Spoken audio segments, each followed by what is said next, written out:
क्या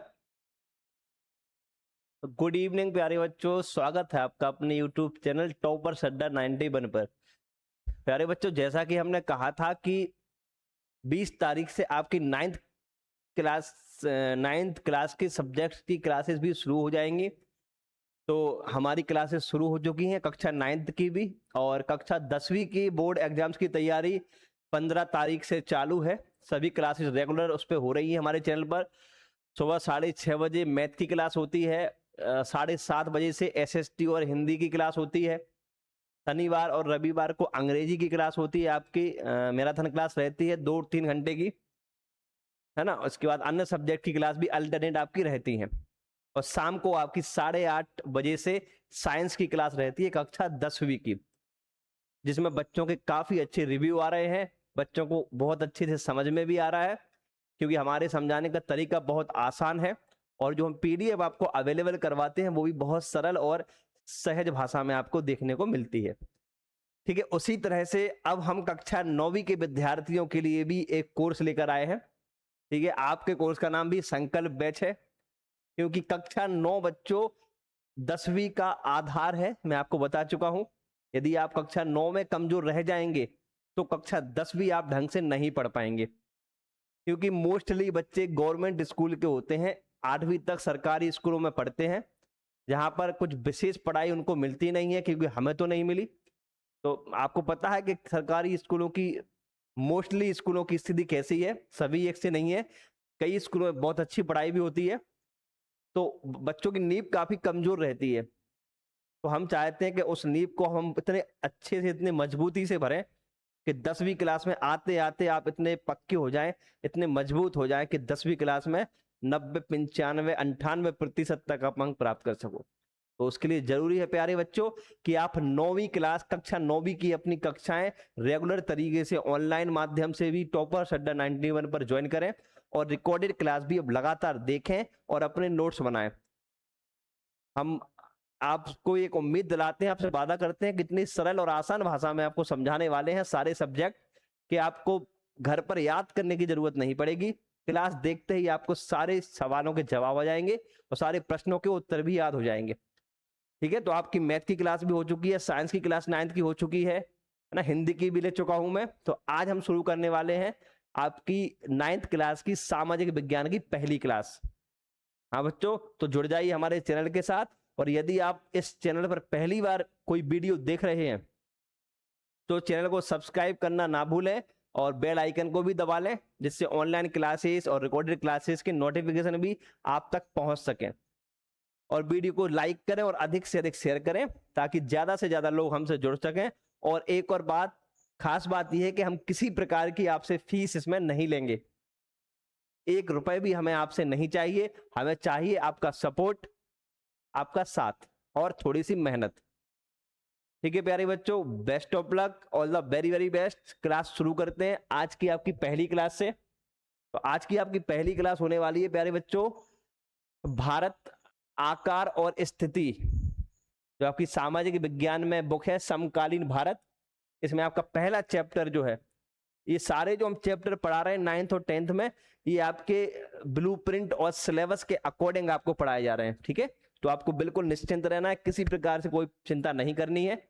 हमें चिंता है आपकी तिमाही के पहले, आपका तिमाही का सिलेबस पूरा हो जाएगा, तिमाही के पहले छमाही तक का हो जाएगा, प्री बोर्ड और वार्षिक तक आपके, उसके पहले तक आपके सारे सिलेबस आपका कंप्लीट हो जाएगा।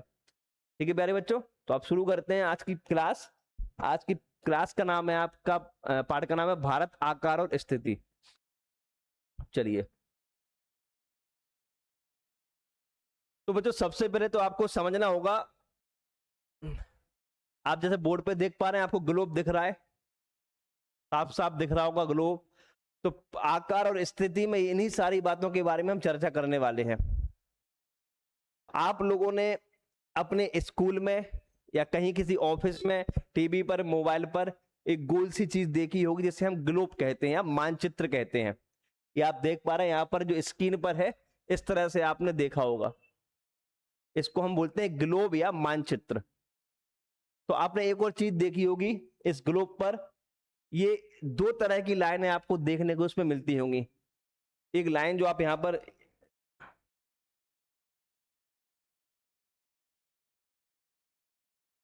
ठीक है।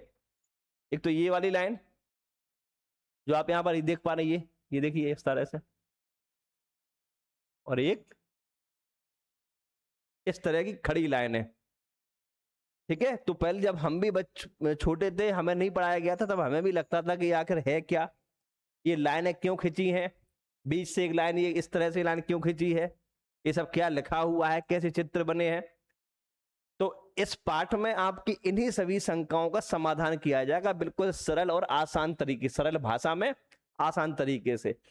बस आपको लगातार जुड़े रहना है टॉपर्स अड्डा 91 के साथ। और प्यारे बच्चों, यदि ये चीज आपने आज नहीं समझी, टॉपर्स अड्डा 91 के साथ जुड़कर यदि आप ये चीजें नहीं सीख पाए, तो यकीन मानिए आपको ये चीजें सीखने में आगे बहुत परेशानी आएगी। ठीक है, तो हम चाहते हैं कि आप पहली क्लास से ही ये सारी चीजें बहुत आसानी से सीख जाएं। ठीक है बच्चों, सबसे पहले तो आपको ये चित्र दिख रहा है, मैं आपको बताने वाला हूं अक्षांश रेखाओं के बारे में। सबसे पहले पढ़ेंगे बच्चों हम अक्षांश रेखाओं के बारे में। अक्षांश रेखाएं क्या होती हैं, चलिए।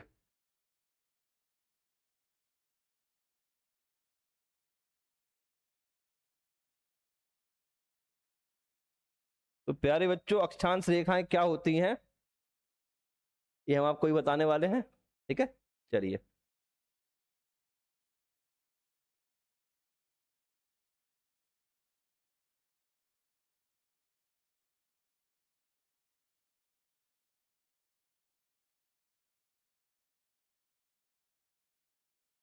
ये आप इस तरह से, ये जो देख पा रहे हैं आप, ये सर्किल, इस सर्किल के आकार का ही आपने ग्लोब देखा होगा अमूमन स्कूल्स में, कॉलेज में, जहां भी आप आते जाते हैं, ऑफिस में।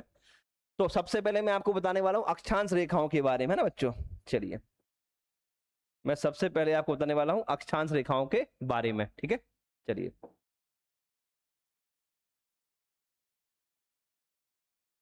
इनको हम अंग्रेजी में लैटिट्यूड भी कहते हैं प्यारे बच्चों। क्या बोलते हैं? लैटिट्यूड भी इनको अंग्रेजी में कहा जाता है। अक्षांश रेखाएं, तो अक्षांश रेखाओं की बिल्कुल सरल और साधारण सी आपको परिभाषा याद रखनी है। एक तो सबसे पहले आप दिशाओं का आपको ज्ञान होना चाहिए, क्योंकि हम जिस स्थिति में खड़े हैं, उस स्थिति में जिस तरफ हमारा दायां हाथ जाता है, उस दिशा को हम पूर्व दिशा मानते हैं। जैसे अभी मैं ऐसी स्थिति में खड़ा हूं, तो मेरी पूर्व दिशा कोई सवाल करने के लिए, या कोई इस तरह का कोई भी प्रश्न सॉल्व करने के लिए, मैं अगर ऐसा खड़ा हूं, तो मेरी पूर्व दिशा सवाल करने के उद्देश्य से पढ़ाई के लिए ये वाली होगी। और पूर्व के सामने आपको पता है पश्चिम होता है, और उत्तर बच्चों आपको सीधा ऊपर की तरफ होता है, दक्षिण नीचे होता है। तो जैसे हम बोर्ड पर भी पढ़ा रहे हैं, तो हम ऐसे खड़े हैं बच्चों, तो हमारा जो पूर्व दिशा होगी बच्चों, वो ये होगी, ये आपका ईस्ट हो जाएगा, क्योंकि दायां हाथ हमारा यहाँ है, आपको ये समझना है। अब आप ऐसे बैठेंगे, तब आपका दायां हाथ यहाँ होगा, तो आप जब चित्र बनाएंगे तो पूर्व आप इस तरफ करेंगे। ठीक है, तो अभी हम ऐसे पढ़ा है, तो ये पूर्व हो जाएगा, और ये आपको पता है वेस्ट या पश्चिम। ऊपर जो होता है वो होता है नॉर्थ यानी कि उत्तर, और नीचे होता है साउथ यानी कि दक्षिण। ठीक है, इतनी बात समझ में आ गई होगी आपको, पूरब पश्चिम उत्तर दक्षिण। तो प्यारे बच्चों, अक्षांश रेखाएं क्या होती हैं? तो अक्षांश रेखाएं, यदि आपको मैं देसी और सरल भाषा में समझाऊं, तो आड़ी रेखाओं को अक्षांश रेखाएं कहते हैं। अब यदि आप इन पर लाइंस खींचेंगे, तो आड़ी रेखाएं यदि आप खींचना चाहेंगे, इस पर देखिए मैं आपको बताता हूं किस तरह से।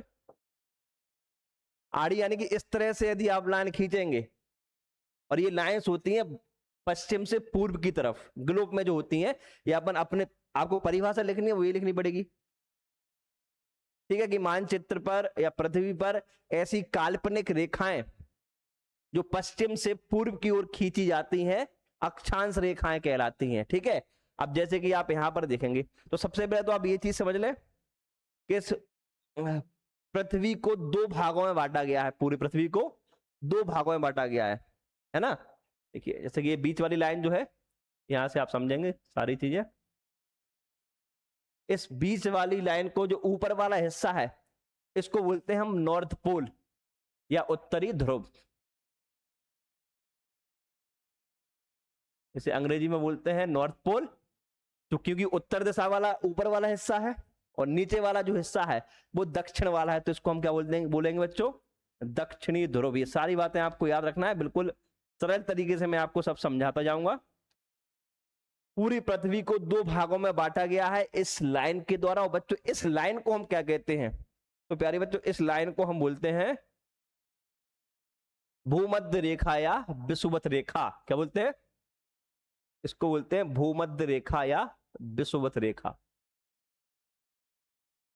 विषुवत या भूमध्य, क्योंकि जमीन के पृथ्वी के बीचों बीच इसको खींचा जाता है, इसलिए इसको बोलते हैं भूमध्य रेखा। तो पूरी पृथ्वी को दो भागों में बांटा गया है एक लाइन के द्वारा, एक काल्पनिक रेखा के द्वारा, जिसे हम भूमध्य या विषुवत रेखा कहते हैं।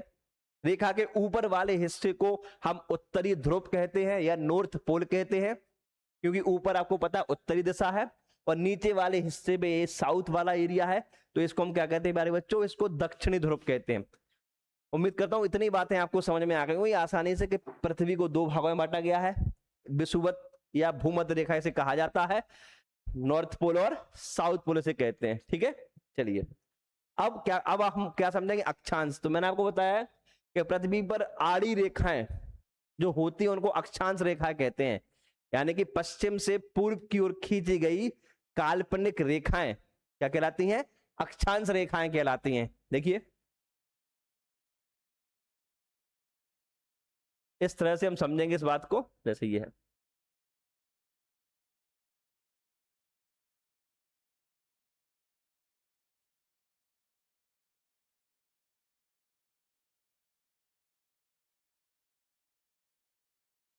देख रहे हैं आप, जो आड़ी है सारी की सारी है, हालांकि यानी कि पश्चिम से पूर्व की ओर आप खींच तो या पेपर में कैसे भी सकते हैं, है ना, लेकिन यदि आपको परिभाषा बतानी है तो आपको बोलना पड़ेगा पश्चिम से पूर्व की ओर खींची गई काल्पनिक रेखाओं को अक्षांश रेखाएं कहते हैं। तो इस तरह का आपने ग्लोब पर देखा होगा, है ना, एक इस तरह की लाइन होती है, इनको क्या बोलते हैं? हम अक्षांश रेखाएं कहते हैं, आपको ध्यान रखना है। ठीक है प्यारे बच्चों, तो इन अक्षांश रेखाओं की अब आपको संख्या भी याद रखनी पड़ेगी। तो ये विषुवत रेखा से ऊपर कितनी लाइन है? 90। और विषुवत रेखा के नीचे कुल कितनी लाइन है? 90। क्योंकि आपको पता है कि पूरे इस भाग को, पृथ्वी को दो भागों में बांटा गया है, आधे आधे हिस्से में। तो ऊपर की तरफ जाएंगे तब 90, नीचे भी प्लस 90। अब एग्जाम्स में यदि पूछेंगे आपसे कि अक्षांश रेखाओं की संख्या कितनी होती है, तब आप क्या बोलेंगे? 90 90 180? बिल्कुल नहीं, क्योंकि ये जो लाइन है ये भी समांतर लाइन है, इन सबके समांतर ही है, तो ये भी अक्षांश रेखा ही है, तो इसको तो हम भूल ही जाते हैं। विषुवत रेखा के ऊपर 90, नीचे 90 और एक बीच वाली लाइन, तो कुल मिलाकर कितनी हो जाएंगी? आपकी हो जाएंगी 181। आपको याद रखना है। ठीक है, कुल अक्षांश रेखाओं की संख्या प्यारे बच्चों 181 है, ध्यान रखना है आपको। अब यहां पर एक और डाउट यहां पर बनता है बच्चों का, एग्जाम्स में एक और ऑप्शन आता है बच्चों 179, और इसको भी सही मान लिया जाता है।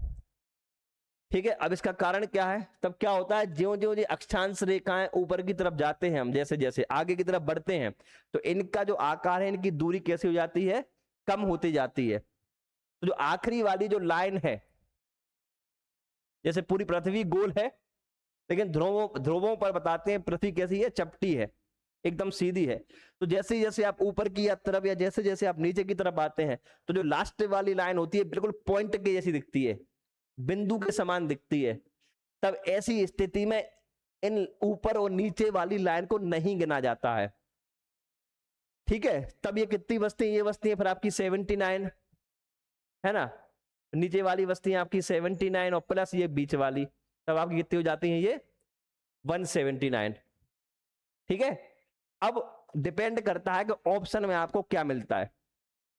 ऐसा बहुत कम देखने को मिलता है कि आपको दोनों ऑप्शन मिल जाए, 179 और 181। हाँ, यदि दोनों मिल जाते हैं तब आपको 179 ही लगाना है, और यदि आपको सिर्फ एक कोई ऑप्शन मिलता है 179 या 181, तब आपको फिर 181 लगाना है।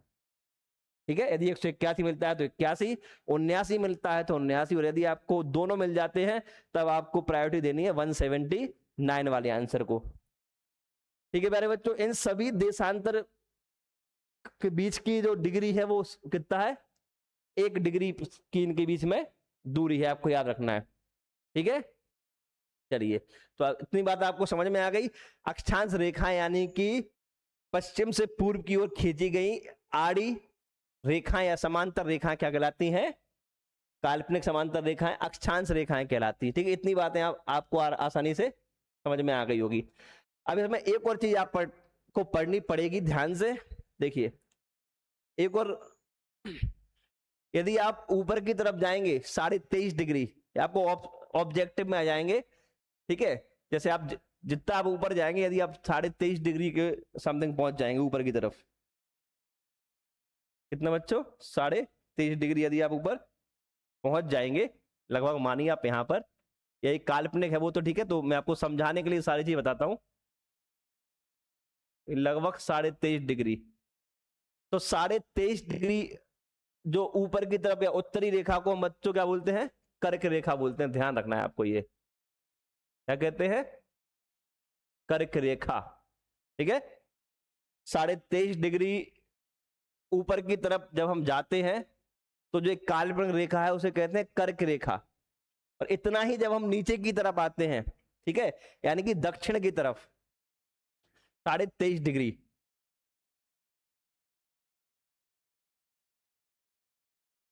तो इस रेखा को बोलते हैं प्यारे बच्चों मकर रेखा।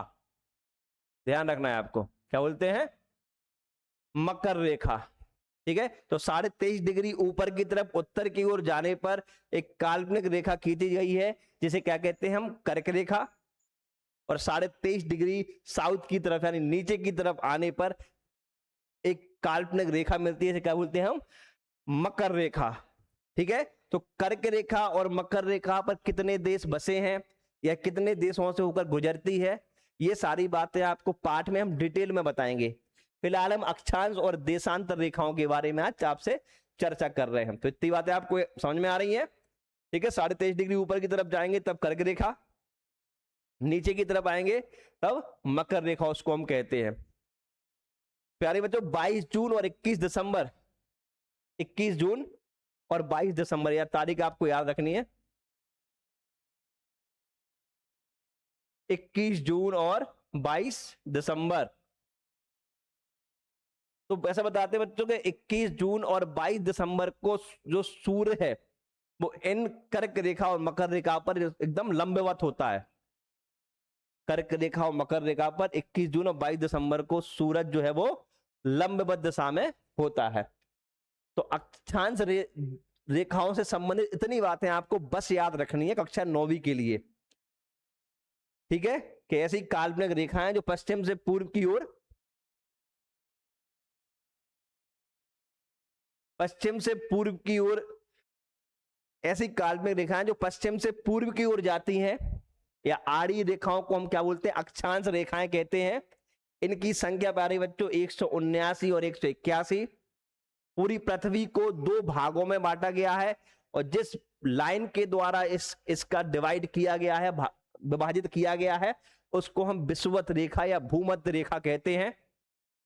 भूमध्य रेखा के ऊपर के हिस्से को बोलते हैं हम उत्तरी ध्रुव यानी कि नॉर्थ पोल, और नीचे वाले हिस्सों को बोलते हैं हम साउथ पोल यानी कि दक्षिणी ध्रुव। ठीक है, अक्षांश रेखाओं से संबंधित आपको इतनी बातें समझ में आई गई होंगी। और ये भी मैंने आपको बताया कि विषुवत रेखा से ऊपर 23 डिग्री, 23.5 डिग्री ऊपर हम जाते हैं तो आपको कर्क रेखा मिलती है। 23.5 डिग्री नीचे की ओर यानी कि साउथ की तरफ आप आते हैं तो आपको मकर रेखा मिलती है। तो ये इनकी स्थितियां हैं, ध्यान रखना। ठीक है, 23.5 डिग्री उत्तर, 23.5 डिग्री दक्षिण। अगर आपसे पूछेगा 23.5 डिग्री दक्षिण में कौन सी रेखा है तो आप बोल देंगे मकर रेखा। उत्तर की ओर कौन सी है तब आपको कहना है कर्क रेखा। अक्षांश रेखाओं की संख्या कितनी है आपको बता दिया हमने, हर स्थिति में 179 और 181। बीच वाली रेखा को हम भूमध्य रेखा या विषुवत रेखा कहते हैं। 21 जून और 22 दिसंबर को सूरज जो है वो कर्क रेखा और मकर रेखा पर लंबवत होता है, आपको ध्यान रखना है। ठीक है, ये बातें भी आपको अच्छे से याद रखनी पड़ेगी, है ना। चलिए, तो प्यारे बच्चों इतनी बातें आपको समझ में आई होंगी आज। उम्मीद करता हूं आपको सारी बातें ठीक से समझ आ रही होंगी। ठीक है, तो इसका आप स्क्रीनशॉट ले लें अच्छे से, है ना, इसको समझें। और बाकी में हमने यहाँ पर इमेज भी आपको दी हुई है, ये देखिए जो मैंने आपको सारी चीजें समझाई है वही चीजें हैं। 23.5 डिग्री हम ऊपर की तरफ जा रहे हैं, कर्क रेखा 23.5 डिग्री, ये देखिए नीचे की तरफ मकर रेखा, इसको भूमध्य रेखा, ये 0 डिग्री भी बोलते हैं क्योंकि ऊपर जा रहा है 1 डिग्री 2 डिग्री 3 डिग्री, तो नीचे की तरफ भी 0 डिग्री से शुरू होता है। तो ये बात आपको याद रखनी है। देखिए 23.5 डिग्री कर्क रेखा है ना, उत्तरी ध्रुव यानी कि नॉर्थ पोल, दक्षिणी ध्रुव साउथ पोल, ये सारी चीजें हमने आपको इसमें बता दी हैं। कुल रेखाओं की अंशांश रेखाओं की संख्या 181 हमने आपको बताई है और 179 भी हमने आपको बताई है। किस स्थिति में ये सारी बातें आप समझ चुके हैं। तो प्यारे बच्चों, आज की क्लास आपको कैसी लगी? कक्षा 9वीं की सामाजिक विज्ञान की समकालीन भारत के आकार और स्थिति के बारे में आज की आपकी पहली क्लास थी, सामाजिक विज्ञान कक्षा 9 वालों की। तो आपको आज का वीडियो कैसा लगा, आपको आज की क्लास कैसी लगी, हमें कमेंट करके जरूर बताएं। यदि आज जो मैंने आपको कर्क रेखा के बारे में जितनी कर्क रेखा, मकर रेखा, विषुवत रेखा, अक्षांश रेखाएं या ग्लोब के बारे में जो कुछ बताया है वो सारे फैक्ट्स आपको समझ में आए हो तो वीडियो को लाइक करें, शेयर करें और हमें कमेंट करके जरूर बताएं कि हाँ सर, आपने आज जो हमें पढ़ाया, इस वीडियो को देखकर हमने जो कुछ सीखा वो बहुत अच्छा लगा और हमें आसानी से समझ में भी आ गया। तो यदि आपको क्लास अच्छी लगी हो तो अधिक से अधिक लोगों को जोड़ें, चैनल को सब्सक्राइब कर लें, हमारी लाइव क्लासेस देखें, रिकॉर्डेड क्लासेस देखें और अपनी 9वीं और 10वीं की परीक्षा की तैयारी बहुत अच्छे से करें टॉपर सड्डा 91 के साथ। ठीक है प्यारे बच्चों, मिलते हैं आपकी अगली क्लास में। तब तक के लिए अपना ध्यान रखिए, पढ़ाई करिए, अपने माता पिता का सम्मान करिए। मिलते हैं अगली क्लास में। जय हिंद, जय भारत।